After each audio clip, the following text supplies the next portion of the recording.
David Powley, who wrote the poem Yesterday, gave me a poem about the environment to use. The poem is a lament for the way my generation has failed to look after the environment.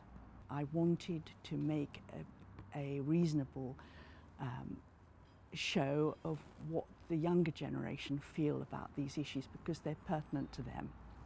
So I approached the art school in Hereford and asked if they would like this project as part of their foundation course. It's the moving image module that they were going to use. The project is called Yesterday, Today, Tomorrow, and it's an exhibition of work by local artists in both 2 and 3 dimensions, and a film made by Hereford College of Arts.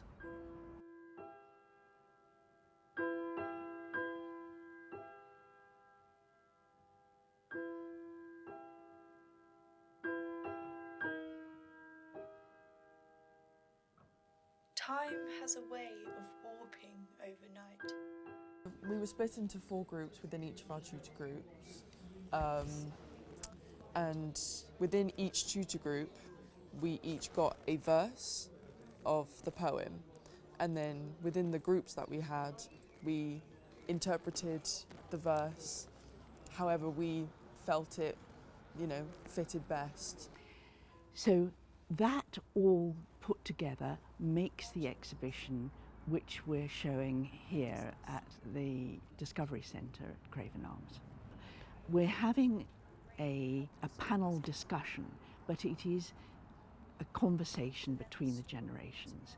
And what I wanted here was to create a forum so that the 2 generations could come together and talk about what they can do to deal with the problem, which is climate change.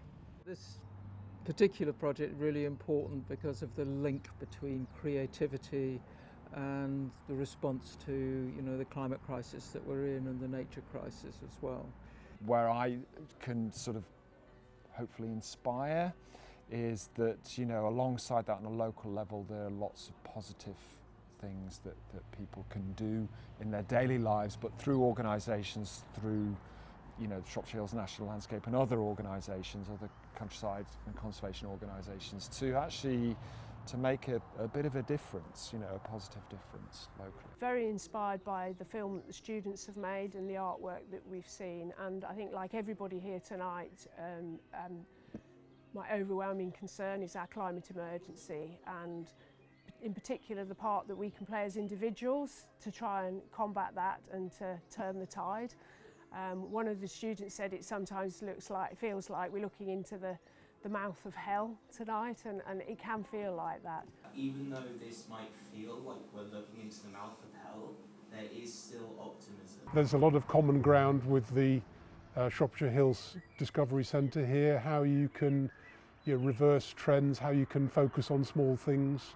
So I was really excited to be involved and to be asked to come along and talk about our work as well as listen to other people's. In the face of something that feels really overwhelming, what can we do?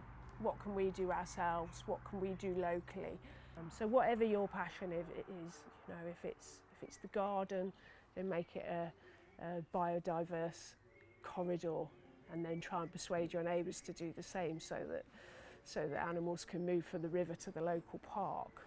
Travel less, recycle more maybe, and be more conscious about things that I buy and where they come from. If it's cooking, then eat better and invite your friends round. And for me it's cycling, so I try and encourage other people to do that. So yeah, find your passion, find something that you're interested in and do that one thing.